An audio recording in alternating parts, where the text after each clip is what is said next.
Сайн байцгаана уу? За манай сувгийг үзэж байгаа та бүхэндээ маш их баярлалаа гэж хэлье. За тэгээд та бүхэндээ энэ өдрийн мэндийг хүргэе.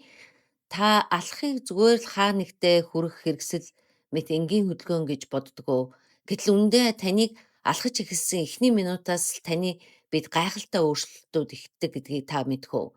За өнөөдрийн бичлэгээр бид нэр алхалд таны бид минут тутамд ямар нөлөө үзүүлдгийг шинжлэх ухаан тулгуурлан тайлбарлаж өгье. За нэгдүгüүрт нь 1 минут одоо та алхаад эхлэхдээ таны цусны эргэлт идэвхждэг байх нь байна.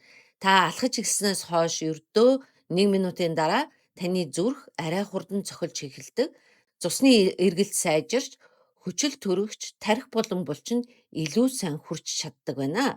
За үүний үр дүнд та бага зэрэг сэргийг анхаарал төвлөрөж сайжирсан мэдрэмж авдаг байх нь. За 5 минутын дараа. За ердөө 5 минут алхахад таны тархи аз жаргалын даавар болох эндорфин ялгаруулж эхэлдэг байна. За стресс бага зэрэг буурч, сэтгэл санаа тайвширч илүү эерэг болдог байна.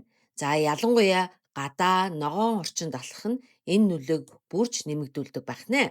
За та 10 минут алхсны дараа стрессийн даавар болох кортизолын түвшин буурч эхэлдэг байна.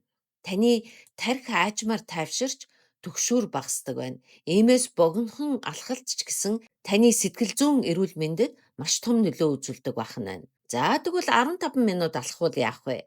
15 минут алхахад ялангуяа хоолны дараа алхах юм бол цусан дахь сахарын огцон өсөлт буурдаг байх нь.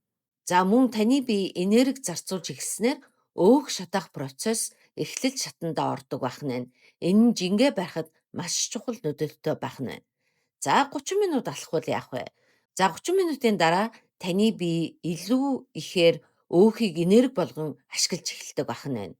Метаболизм идэвхжиж, зүрх судасны үйл ажиллагаа сайжирдаг байх нь байна. За тогтмол 30 минут алхах нь жин бууруулах, зүрхний өвчнөөс сэргийлэх, чихрийн шижингийн эрсдлийг бууруулах гэх мэт олон ашигтай байх нь байна. За тэгвэл 45 минут алхсны дараа яах вэ? 45 минут алхахад таны бодол илүү цэгцэрч, сөрөг бодлууд багасч эхэлдэг байна. За судалгаагаар алхалт нь нэгдүгээрт бүтээлч сэтгэлгээг нэмэгдүүлдэг байх нь байна. За хоёрдугаарт асуудлыг илүү тодорхой харахад тусалдаг байх нь байна. Тиймээс олон хүн чухал шийдвэр гаргахдаа алхах дуртай байдаг байна.